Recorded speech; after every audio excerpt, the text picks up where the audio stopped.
syukranillah. Shalli wa nusallimu ala Rasulillah Muhammad ibn Abdillah wa ala alihi wa ashabihi wa wala. Allahumma inna as'aluka ilman nafi'an wa rizqan thayyiban wa amalan mutaqabbalan wasi'an mubarakati. Rabbi israh li sadri wa yassir li amri wahlul 'uqdatam min lisani yafqahu qawli. Amin ya rabbal alamin. Pemirsa dimanapun Anda berada, pertama dan yang paling utama, marilah kita panjatkan rasa puja dan puji syukur kita kepada Allah Subhanahu wa taala, karena sampai saat ini, sampai detik ini kita masih diberi kucuran rahmat, taufik, hidayah serta inayah, sehingga kita bisa mampu melaksanakan aktivitas kita di bulan suci Ramadan dalam keadaan sehat walafiat.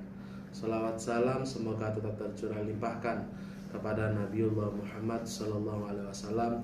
Atas berkat ajaran dan risalah yang dibawa oleh beliau, kita bisa mengetahui mana yang hak dan mana yang batil, mana perintah, mana larangan.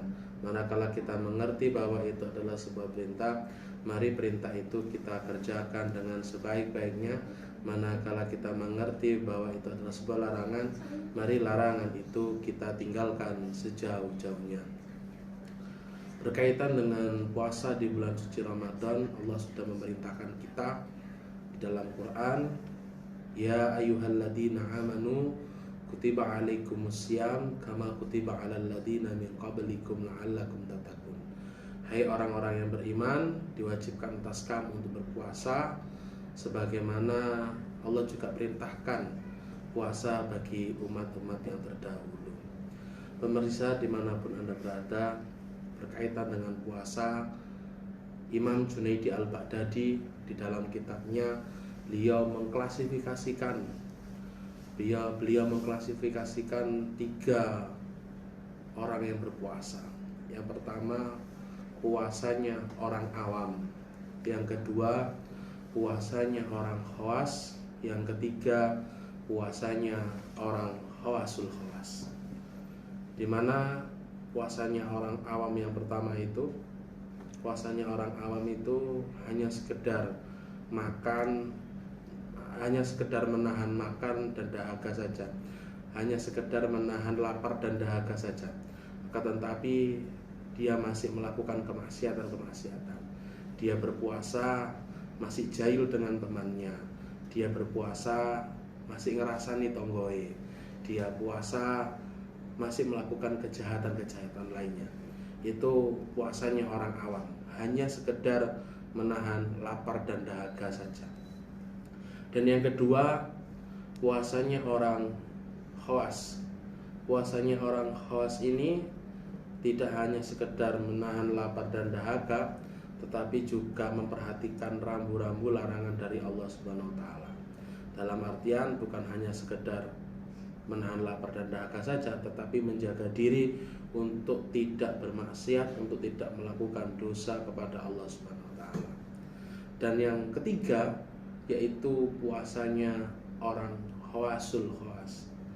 Puasanya orang khawasul khawas ini sudah semuanya berkaitan dengan perilaku atau hal-hal yang keduniawian sudah dinegasikan, sudah dikesampingkan. Puasanya hanya mengharap ridho kepada Allah Subhanahu wa taala. Lantas apa bedanya dengan puasanya orang khawas dan khawasul khawas? Kalau puasanya orang khawas masih sedikit ada pamrihnya. Mereka puasa masih ada sifat riya, pamer, ada sifat ujub di dalam hatinya. Itu terkait dengan perbedaan puasanya antara orang awam, orang khawas dan orang khawasul khawas. Dan di sini mari kita muhasabah. Kita sudah sepekan lebih kita berpuasa, maka puasa kita sampai pada tingkatan level di mana?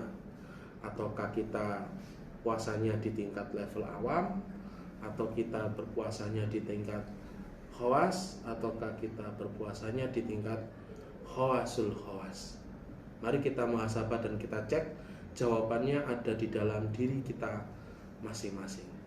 Kalau kita sudah menemukan jawabannya, mari kita berusaha semaksimal mungkin untuk selalu meningkatkan kualitas ibadah puasa kita kepada Allah, sehingga kita bisa menjadi orang-orang yang tatakun, orang-orang yang bertakwa kepada Allah Subhanahu wa taala.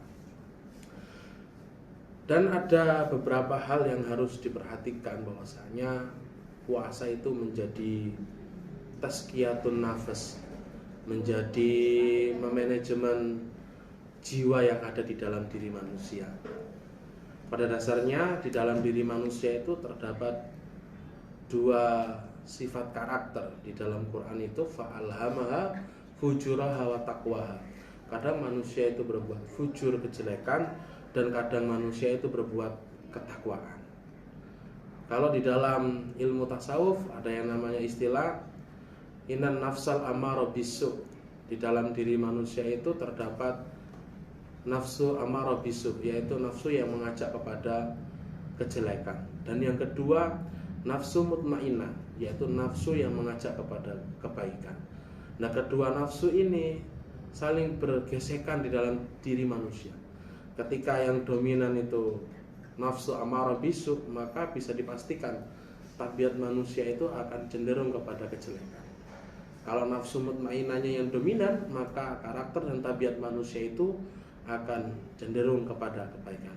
Maka dari situ fungsi dari puasa itu sendiri yaitu tazkiyatun nafas, mengendalikan jiwa, mengendalikan nafsu yang ada di dalam diri kita. Karena tadi ada nafsu amaro bisu, yaitu mengajak kepada kejelekan. Di situ sarangnya penyakit hati. Di situ ada ujub, ada sombong, ada riya, dan ada takabur. Dan ketika kita berpuasa itu akan merontokkan sifat-sifat itu semua. Dan ketika kita sudah benar puasanya, maka kita akan dijauhkan oleh Allah dari penyakit hati. Mungkin itu saja dari saya. Nasrun minallah wa fathun qarib wa basyiril mu'minin. Assalamualaikum warahmatullahi wabarakatuh.